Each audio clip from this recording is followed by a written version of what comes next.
Hey there. Tonight you'll step into a world of gold and shadow, a palace of towering columns and whispered intrigue where the fate of a queen rests on more than beauty or birth.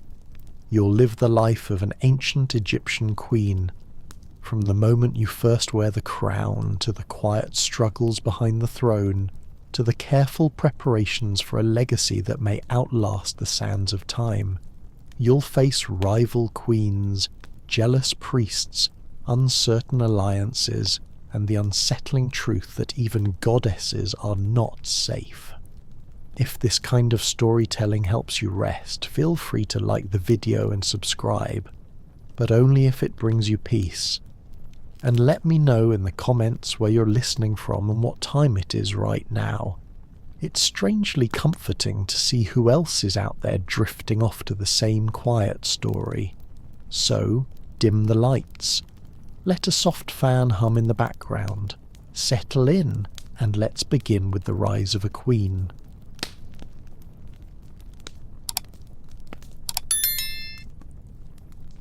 Imagine a land of sun-drenched stone and shimmering river reeds, where the great Nile slices through the desert like a living god, where gold glints beneath linen veils and the scent of blue lotus drifts through towering palace halls.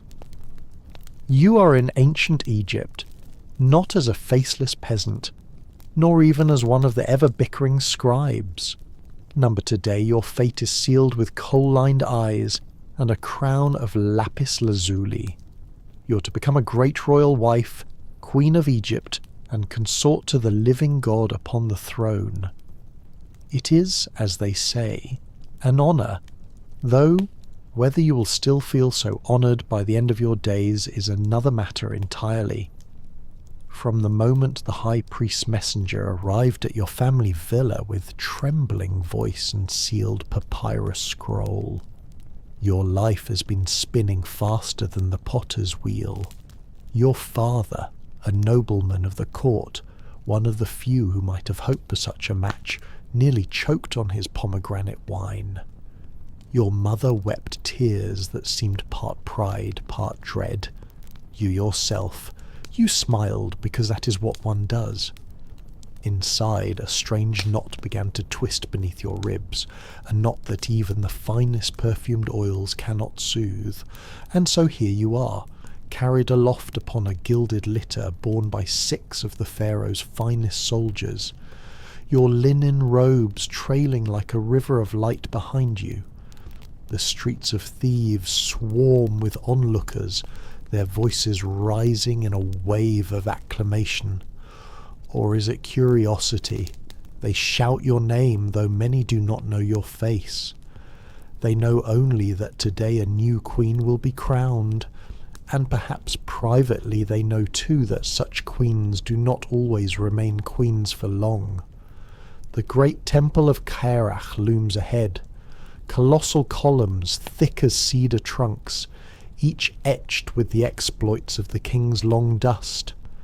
The air hums with incense and anticipation. As your litter is lowered before the towering gates, you feel the first flutter of real fear. Once you pass through, there is no turning back. You are met by the high priest, an ancient figure so gaunt he seems to have been carved by the same artisans who built these walls. His smile is as thin as papyrus. "Come, daughter of Egypt," he intones, voice echoing through the stone. It is time. You follow him beneath the massive lintels, feet bare upon cool alabaster tiles. Ahead, the inner sanctuary shimmers with lamplight. Statues of Isis and Hathor gaze down upon you, serene and pitiless. Here the rites of queenship will bind you to the throne and to all that comes with it. The coronation ritual is long, deliberate, and thick with meaning. You're washed in sacred water drawn from the Nile at dawn. You're anointed with oils whose recipes are known only to the temple's innermost circle. Oils were meant to confer not just physical beauty, but spiritual protection. Your eyelids are darkened with kohl to ward off the evil eye. your lips stained with red ochre, a symbol of life. You are clad in robes of finest linen embroidered with the royal urias, the rearing cobra that marks divine authority. It is a serpent that offers no comfort. And then the moment the great crown of the queen is brought forth, gleaming with gold and semi-precious stones, the high priest lifts it high above your bowed head, his voice solemn as he declares, "You great royal wife of the two lands." The crown settles upon your brow with surprising weight. You resist the urge to shift beneath it. At that moment, the doors to the sanctuary swing wide. A trumpet sounds. You emerge once more into the blinding sun, the air thick with cheering and flower petals. But though you smile and wave as trained, already your mind is elsewhere. You know the stories. Every girl at court whispers them beneath embroidered fans. How queens have risen to command armies, to guide kings, and even to rule in their own right, and how they have been poisoned, betrayed, and erased from memory as though they had never been. There was Nefertari, beloved of Ramses the Great, whose face still gazes serene from her tomb, yet whose life was marked by bitter rivalry within the palace. There was Nefertiti, queen beside the heretic king Akhenaten, whose very fate remains an enigma. Some say she ruled after him, others that she was cast aside. And there was the formidable Hatshepsut, who seized the throne itself, and whose stepson later chiselled her name from monuments in furious retribution. Such is the double-edged sword of queenship in Egypt. For all the silks and perfumes, the days spent drifting through shaded colonnades or presiding over temple rites. The queen walks a knife's edge, too visible, and she court jealousy, too passive, and she invites replacement. Producing an heir may secure her place, or simply paint a target upon her back. And the harem. Ah, the harem. You have not yet set foot within it, but already you know its whispered reputation, a gilded prison where royal wives and concubines jostle for influence. Their children are pawns in a game older than the pyramids. Their poison is a language as fluent as gossip. Favours are won not with smiles but with alliances. The queen reigns supreme, or so it seems, until the day she does not. Yet for now, outwardly at least, the world is yours. You're presented to the court in a grand ceremony within the palace's pillared audience hall. The pharaoh himself, a living god in gold and lapis, eyes outlined in kohl, takes your hand before the assembled nobles. His grip is warm and firm, his smile unreadable. Together you stand before the throne of Horus. Together you receive the acclamation of the court. Yet beneath the ceremony's splendour lies another truth. From this day forth your life is no longer your own. Your days will begin with ritual ablutions, washed in Nile water and anointed anew. You will preside over festivals and offerings, your image paraded before the people as the living embodiment of Isis. You will dine in halls of gilded reliefs, where servants move in silence, and every glance is weighed for hidden meaning. You will attend councils, your voice measured carefully, not too forceful, and you risk seeming grasping or too meek, and you invite dismissal. At night, within your private chambers, you may gaze upon the moonlit courtyards and wonder how many of your predecessors once stood in this very place dreaming of freedom. The servants who dress your hair and pour your wine know better than to speak of such things. But in their eyes perhaps you catch a flicker of understanding. And then there is the matter of an heir. For all a queen's titles and honours, this is the role upon which her true power rests. A male child secures the dynasty and cements your place beside the king. Yet childbirth is perilous. Many a royal wife has gone to the tomb in pursuit of his duty. Amulets will be placed beneath your mattress, spells whispered over your swelling belly. Physicians will hover. Their remedy is a curious blend of wisdom and superstition. Should the child be a girl, well, you will try again. And should you bear a boy, rejoicing, yes, and a subtle sharpening of daggers among the court's rival factions. The life of a queen is not a fairy tale of happy endings. It is a tale of survival, of playing the long game beneath the veneer of divine favour. For every Hatshepsut who rose to rule, there were 10 whose names are lost, their sarcophagi empty, their portraits defaced. But there is power too. With patience, wit, and a keen sense of timing, a queen may shape the destiny of Egypt from behind the throne.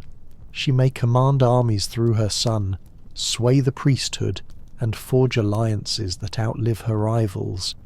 The wise queens do not reach for power too soon, nor wait too long. And so, as the sun sets upon this day of days, you sit within the palace's perfumed inner chambers, your crown newly polished, your fingers stained faintly with henna. The court musicians play softly beyond the screened doorway. The king dines elsewhere tonight, no doubt consulting with his vizier or inspecting temple plans. You sip date wine from a chalice shaped like a lotus. Sweet, yes, but laced with the bittersweet taste of all that lies ahead. You are the great royal wife of Egypt, adored, envied, and watched from all sides. Behind the silks and gold lies a simple truth. Here power and peril are one and the same. Sleep well, queen, while you still can. Morning comes not with a gentle nudge, but with the deliberate chime of bronze bells in the dark. You are awake before the first blush of sun gilds the horizon, before even the acolytes have swept the sand from the temple courtyards. The queen must be seen polished, radiant, and otherworldly before the realm itself stirs. In the stillness of your private chambers, carved cedar screens filter the early light. The air is cool and sweet with lotus and frankincense, for servants have spent the better part of the night burning cones of resin to ensure that no foul spirit lingers come dawn.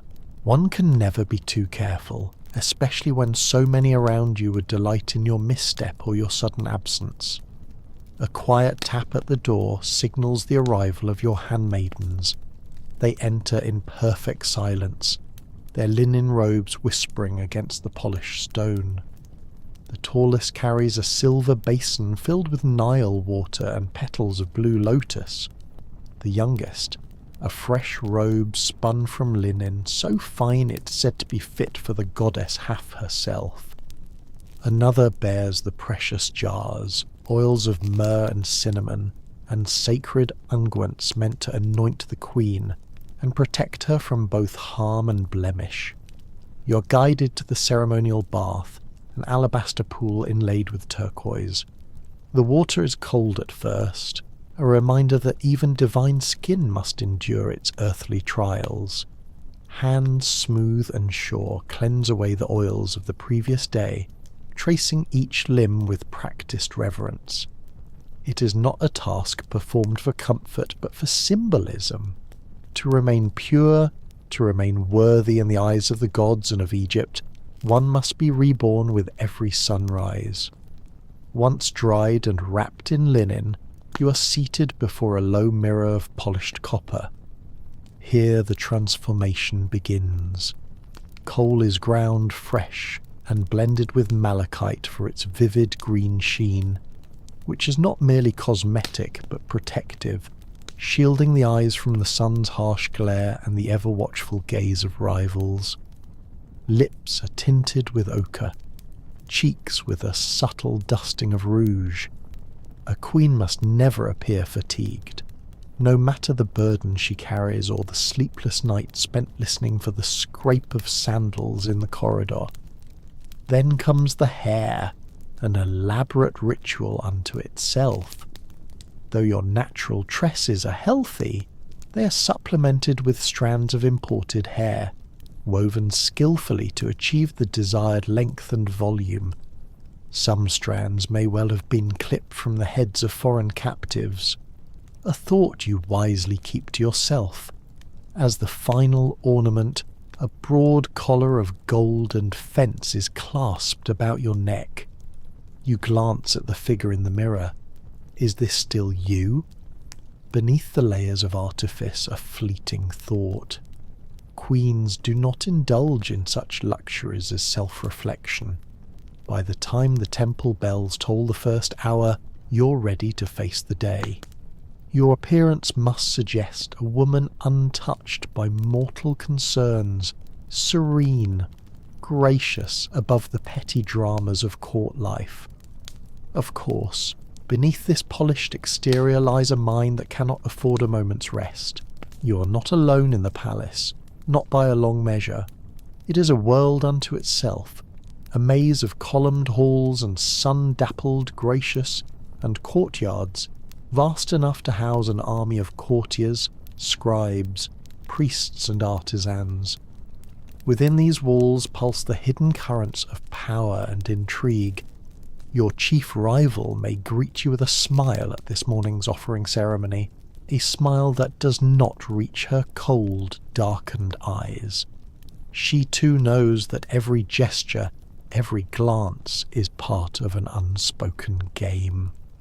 To falter is to invite whispers. To stumble is to risk everything.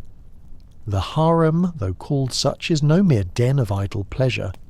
It is a complex political engine, its chambers echoing with the laughter of children who may one day rise to challenge the line of succession among the king's wives and favoured concubines.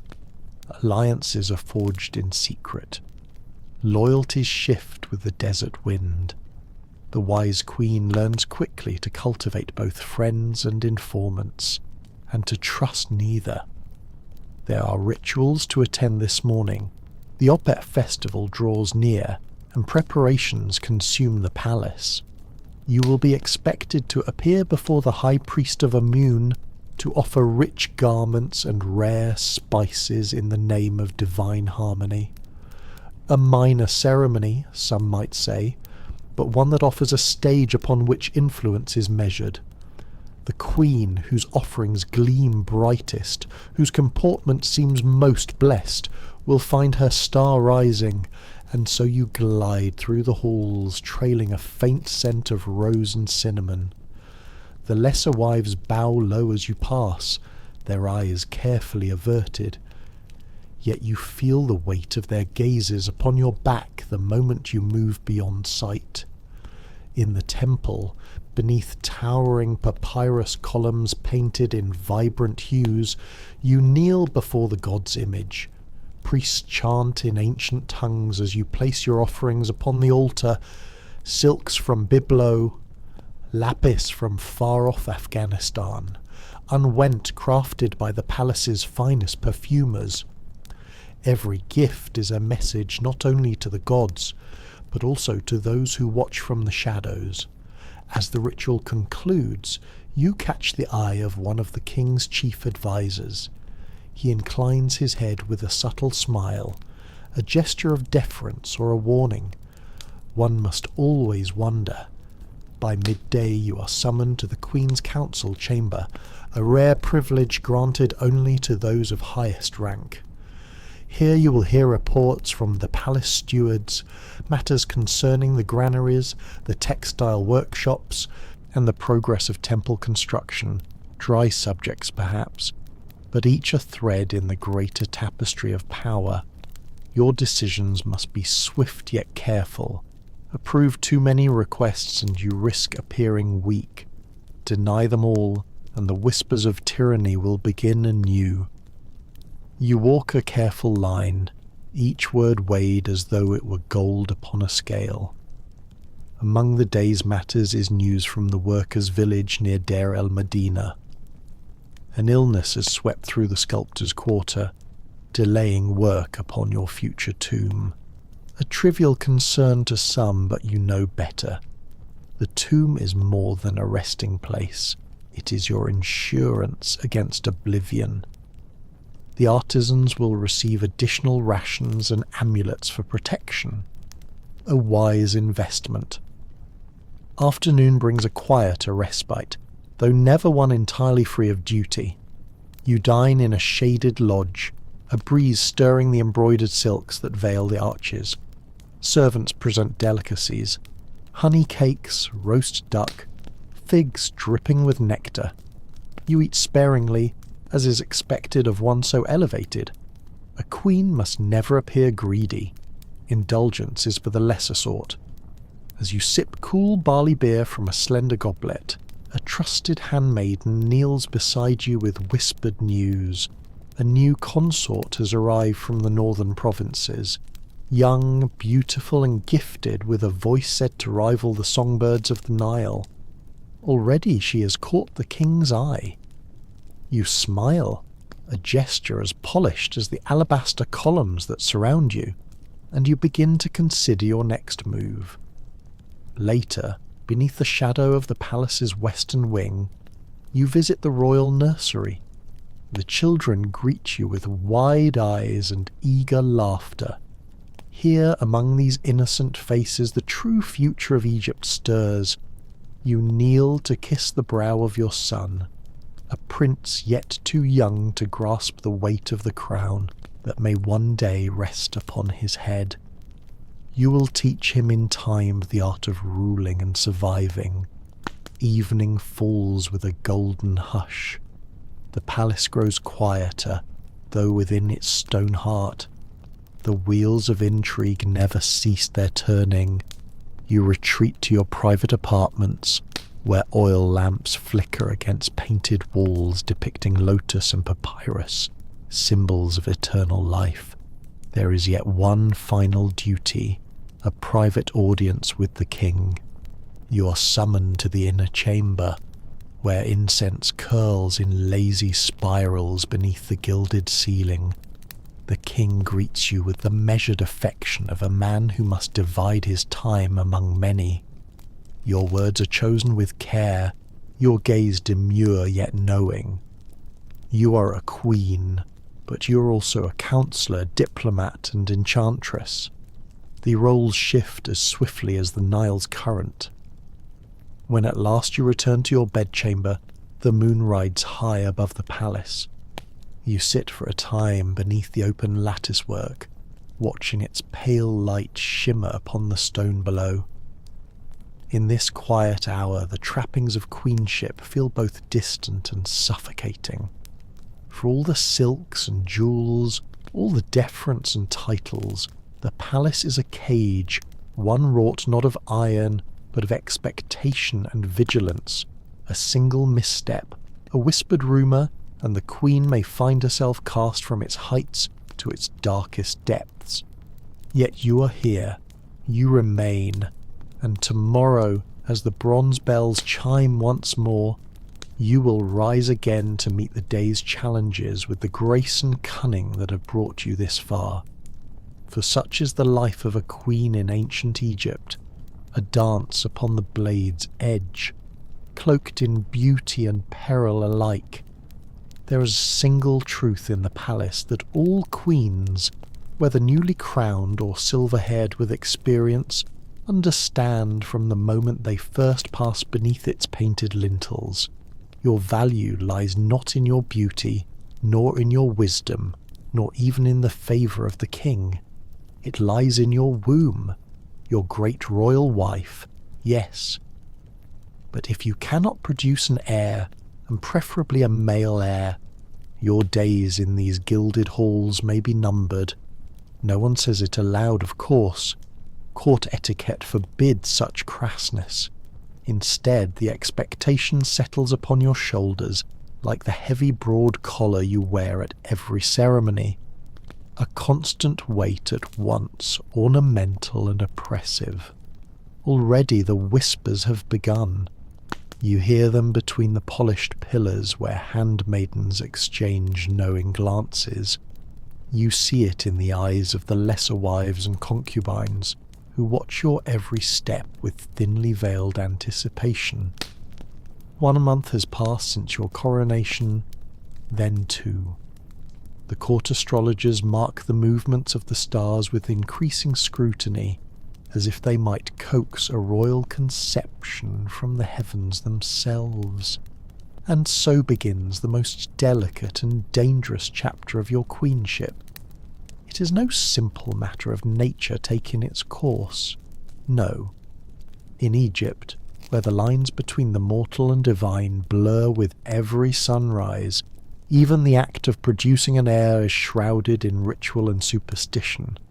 You are bathed in sacred waters drawn at dawn, infused with petals of lotus and fragments of lapis. Priests recite incantations over your garments, your bed, and your very breath. Amulets are strung beneath your linen shift. The Eye of Horus to guard against miscarriage, the Ankh for life, the frog-headed goddess Heket, midwife of the gods to ensure safe delivery. Physicians whose knowledge is equal parts herbal remedy and hopeful guesswork prescribe strange concoctions. Dates soaked in beer and honey, ground pomegranate mixed with frankincense, the occasional live fish. Yes, live. Pressed gently against the belly to define the likelihood of conception. One must keep a straight face through such rituals.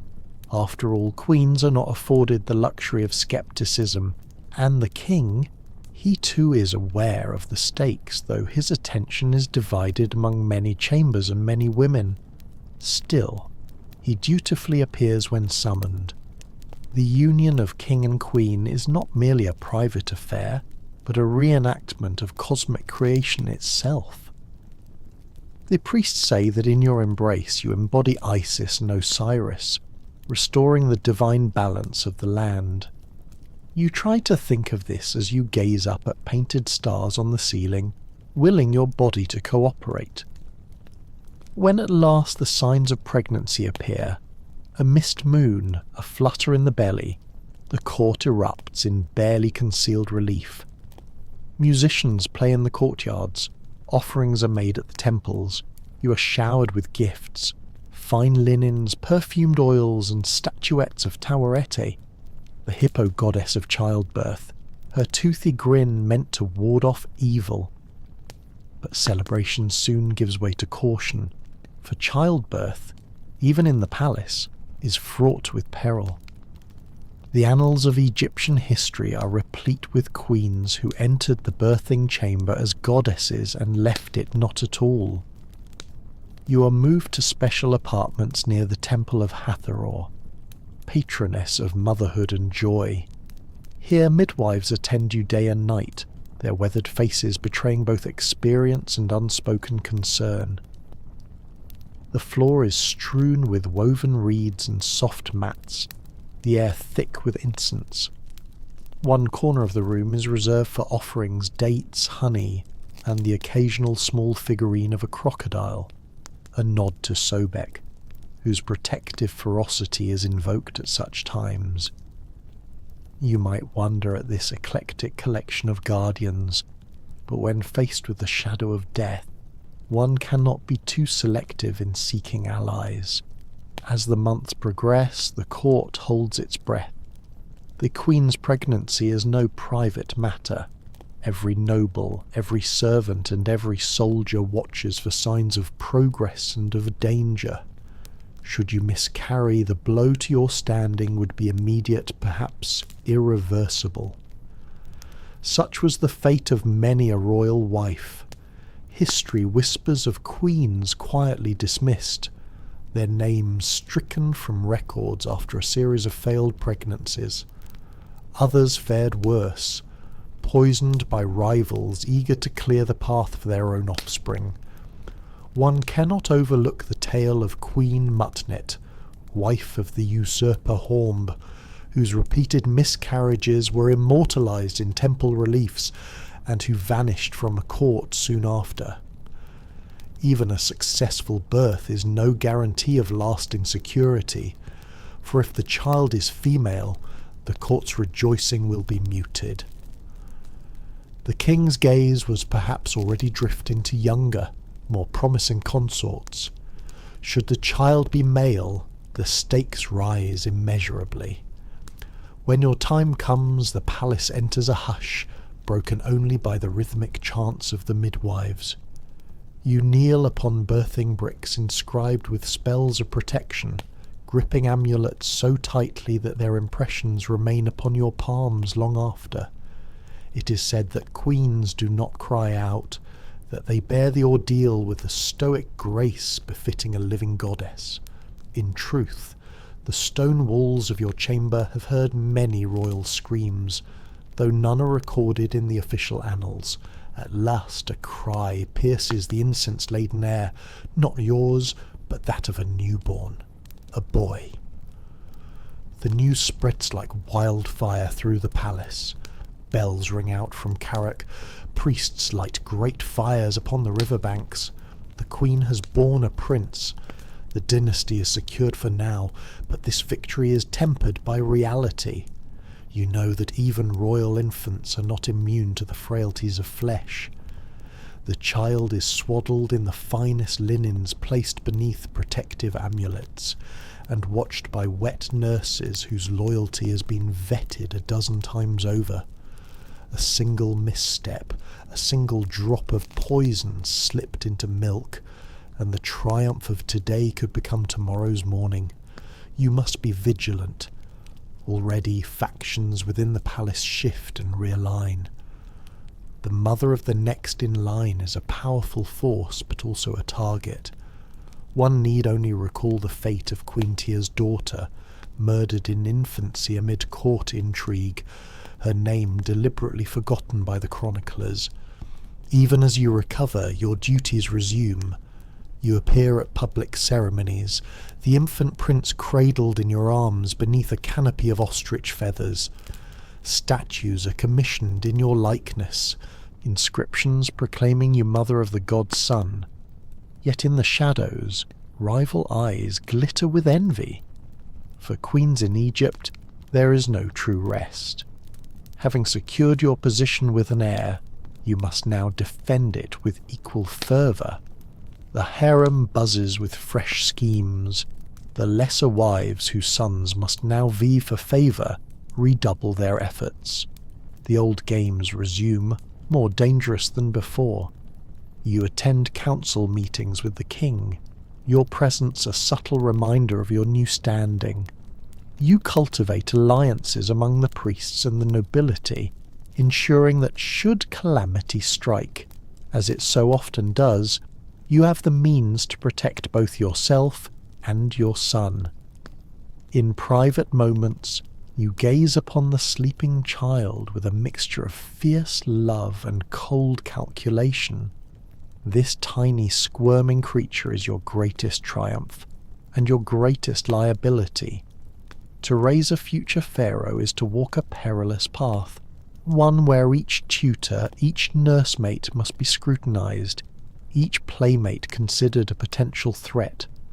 And should the king take another great royal wife, not unheard of should you fall from favour, your task will become even harder. The court has long memories and short loyalties. One must never grow complacent.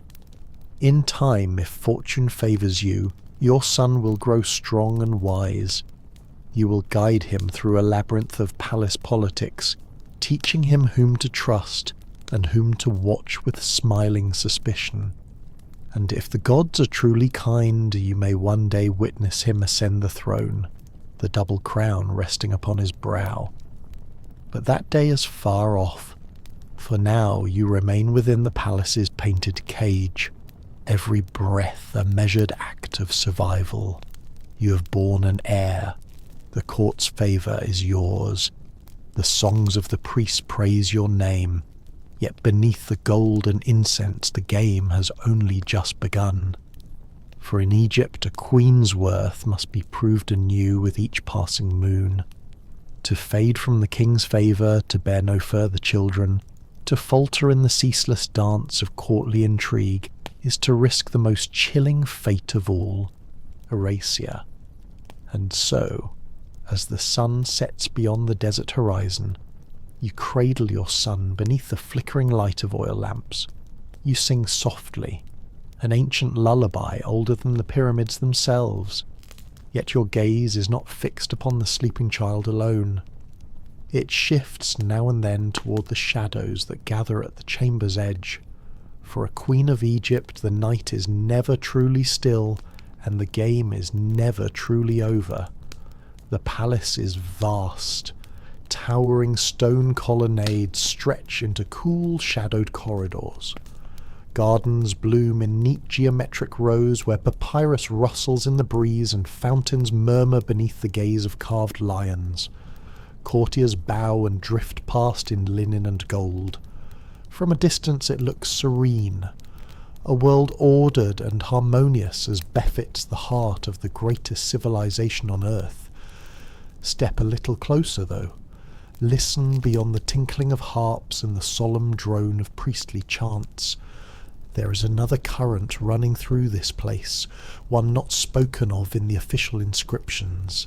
The palace breathes intrigue, and within its breath it whispers one eternal truth. You are never alone. You are great royal wife, mother of a prince, and that makes you a prized target. Around you swirl the other women of the royal household, secondary wives, concubines, foreign princesses sent as diplomatic gifts, and their formidable retinues of ladies in waiting and ambitious relatives. Each one has a stake in the unspoken game, and many will not hesitate to play it boldly. There is no official map to this web of rivalries. You must learn its paths and pitfalls through experience, instinct, and trusted spies, though trust itself is a rare and fragile commodity. Even the servants who anoint your brow with sacred oils may carry news of your private moments to ears you'd rather not imagine. By custom, the king's harem occupies a separate quarter of the palace, a walled enclave of luxurious apartments, gardens, and pavilions. Here, many of the royal wives and concubines reside when not summoned to court or to the king's side. In theory, it is a space of beauty and refinement. Music lessons, embroidery, poetry recitations beneath the shade of date palms. In practice, it is a simmering crucible of ambition. You walk the paths of these gardens with measured grace, always with attendants, of course. A queen is never seen wandering alone. That would invite gossip, and gossip here is more dangerous than any serpent lurking in the reeds.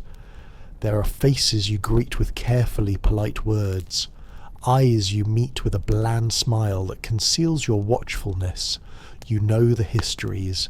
Nefertari, beloved queen of Ramses the Great, ruled the harem like a goddess in flesh. Yet even she faced the unending rivalry of Isetnaf, a secondary wife whose own son would eventually inherit the throne. The two women vied not only for the king's affection, but for the shaping of Egypt's future. Their courtiers manoeuvred behind silken screens. Their allies whispered in temple halls. At Nefertari's death, her tomb was vandalized. Whether by jealous rivals or the cold hand of courtly politics, none can say. What remains today is both splendid and wounded. You think of such stories often now. They serve as both warning and inspiration. Each new arrival to the palace, each young concubine with eyes like polished obsidian, each foreign princess with her father's promises and her mother's cunning is a potential threat. The king's heart is easily turned, as history has shown time and again. Queens have been set aside for less than a careless glance at the wrong banquet. Even sisters are not immune to this game. consider Cleopatra VII, the last and most famous of Egypt's queens. In a world no less treacherous than yours, she eliminated her own siblings to secure the throne. Her brother-husband Tommy XIII was drowned in the Nile after their bitter civil war. Her younger sister Arsinoe was paraded through Rome and later executed at Cleopatra's request. It is a grim reminder that in matters of power, blood offers little protection. You take tea today in one of the palace-shaded gardens, the sandstone walls hung with woven garlands. A small gathering of royal women has been arranged, ostensibly to celebrate the upcoming Opet festival. In reality, it is a subtle test of alliances. The Queen's tea, like all things here, carries its risks. The palace kitchens are well guarded, the chief cupbearer loyal to you, or so he says. Yet poison need not be crude to be effective. A tincture that clouds the mind, a powder that weakens resolve, a slow-acting venom masked by sweet honeyed dates. You sip carefully, smile lightly. The cup never leaves your sight. Conversations drift around you. A young concubine boasts of her skill with the harp. Another praises the king's latest hunting exploits, all harmless on the surface, but beneath the words flow subtle currents of status and intent. Every compliment is a probe, every glance a calculation. One of the lesser wives leans forward, her eyes gleaming. "Your son grows strong, my queen. I hear he bested his tutor in wrestling last week." A harmless comment or a veiled threat. To draw attention to your son is to draw attention to the ambitions that circle him like vultures. "He's a child," you reply smoothly. "He enjoys his games." You shift the topic with practiced ease, asking after the health of her daughter. To accept flattery is dangerous. To appear defensive, fatal. Such exchanges are endless, their stakes invisible to the casual observer. Many queens of old failed to master them and paid dearly. Queen Ankhaon, widow of Tutankhamun, sought alliance with a foreign prince to secure her safety. A bold move that ended with her vanishing from the record. Was she betrayed by a rival? Silenced by the priests? No one knows. Even now you must wonder which smiles around you conceal knives. The old adage holds true. A quiet tea in the garden can be more dangerous than a battlefield. Your allies are few and must be cultivated with care. A trusted lady-in-waiting whose family owes you loyalty. A eunuch whose discretion has been purchased with gold and promises. A priestess whose whispered prayers carry double meanings. You build your network slowly, patiently, for haste invites exposure. Yet alliances shift, friendships sour. Today's confidant may be tomorrow's betrayer. The palace records are rich with such cautionary tales. In quieter moments you walk among the statues of past queens, their faces serene in alabaster, or painted with fading pigments, often no counsel. Yet their stories linger. You think of Tyr, wife of Amenhotep III, who wielded immense influence and corresponded with foreign kings, yet whose legacy was nearly eclipsed by the rise of Akhenaten and his religious upheaval. You think of Hatshepsut, who dared to rule as king, donning the false beard of Pharaoh. For years she outmaneuvered her rivals until her memory was almost entirely erased by the jealous Thutmose III. Such are the lessons you must heed. Power is never given freely. It is seized, defended, and if one is wise, relinquished only at death. As evening falls, the gathering disperses. Courtiers retreat to their quarters. Musicians pack away their lyres. You linger a moment beneath the stars, the scent of jasmine thick in the air. A new note arrives by the hand of a trusted servant. Unsigned, of course. It speaks of a foreign envoy scheduled to arrive in secret tomorrow. bearing gifts for one of the king's newer favourites. Another ripple in the pond, another game to watch. You retire to your chambers where attendants remove your ornaments and unbraid your hair. In the quiet, you allow yourself a moment of reflection.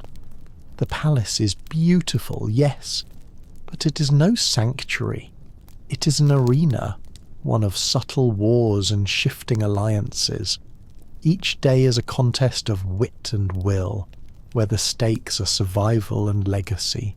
You share this palace with rivals, and while you walk its painted halls with grace, your heart must remain as sharp as any blade. For in this place of stone and shadow, even a queen must remember, trust is a luxury, vigilance is a necessity, and tomorrow the game begins anew. You sit beneath the painted ceiling of your private chamber. The walls are cool beneath your fingertips. A gentle breeze stirs the linen draperies, carrying the scent of crushed myrrh and blooming acacia. In your lap lies a scroll, a genealogy of your illustrious house, inked by the finest scribes in the land. You unroll it slowly, eyes tracing the names. Father, mother, grandfather, grandmother, uncles, aunts and cousins, many of whom have in one form or another become entangled in the great tapestry of your dynasty's lineage. It is a fine thing, they tell you, to have royal blood. The purer the better, and here in Egypt purity takes precedence over all else, certainly over 4 pedestrian concerns of propriety or genetic diversity. You will marry within your family. You know this. Every girl born beneath the palace roof knows this. It is not a matter of preference or affection. It is a duty, a cosmic necessity woven into the very fabric of kingship. The gods themselves set the precedent. Isis and Osiris, sister and brother and husband and wife, created the divine order. To imitate their union is to uphold Mara, the sacred balance that holds the universe together. That the practice also serves to consolidate power and property within the royal house is, of course, a fortunate coincidence. Your own match was announced with great ceremony. The court heralds proclaimed it a union of destiny. The high priest invoked the blessings of the pantheon. Privately, you reflected that the match was more likely the result of several tense negotiations behind closed doors. Still, the marriage was sealed, and sealed with blood as well as gold. Your new husband is your brother, or perhaps your half-brother. The lines blur. You've known him since childhood, chasing sunbeams across the palace courtyards together. Now you meet beneath the heavy weight of crowns and expectations. The wedding itself was a spectacle. Musicians played beneath canopies of palm fronds. Dancers performed in honour of Hath, goddess of love and joy. Incense smoke curled toward the heavens as you knelt before the altar. Hands joined beneath a net of golden thread. The priest's voice echoed through the temple halls. By this union the house of Horus is strengthened. By this union the land shall flourish. You smiled as expected, your gaze serene beneath the weight of the elaborate headdress. The court watched, whispering beneath painted fans. It is the Queen's duty to set the tone after all. Behind the smiles the truth remained unspoken. Marriages such as this carry risks as well as rewards. The royal family tree is a twisted thing, its branches curling back upon themselves like the tendrils of a papyrus plant. Sibling marriages, uncle-niece unions, and even the occasional pairing of aunt and nephew are all recorded in the annals of kingship. The line of the Tomis would later make an art of such unions, but they were hardly innovators. Consider Akhenaten, the heretic king, and his great royal wife Nefertiti. While their exact relationship remains a matter of scholarly debate, their daughters were later wed to their own relatives, perpetuating a cycle that would culminate in the tragic figure of Tutankhamun. Ah, poor Tutankhamun, the boy king crowned before his bones had fully hardened. Modern science has laid bare the consequences of his inbred lineage: a cleft palate, a club foot, and fragile bones prone to breakage. His family line was riddled with genetic maladies, the result of generations of insular unions. Even the treasures of his tomb, glorious though they are, could not conceal the frailty of the young pharaoh they enshrined. You cannot help but wonder what price your own bloodline might yet pay. It is not a thought one can voice within these walls. The priest will tell you that royal blood must not be diluted, and that the gods themselves demand it. The courtiers will nod and murmur in agreement, ever eager to align themselves with orthodoxy. Still, the palace midwives whisper tales in the dark. They speak of stillborn infants, of twisted limbs and breathless babes laid silently to rest. The tombs of queens tell a similar story. Many a consort has been interred with tiny coffins beside her, tragic echoes of an unbroken line's hidden cost. And yet the cycle continues. To marry beyond the royal bloodline would be unthinkable, a breach of divine order. The occasional foreign princess may be taken as a secondary wife, her presence a symbol of alliance rather than affection. But the true lineage must remain pure, its sacred essence undiluted. Your own marriage proceeds as court marriages do. You and your brother husband share formal meals beneath painted stars.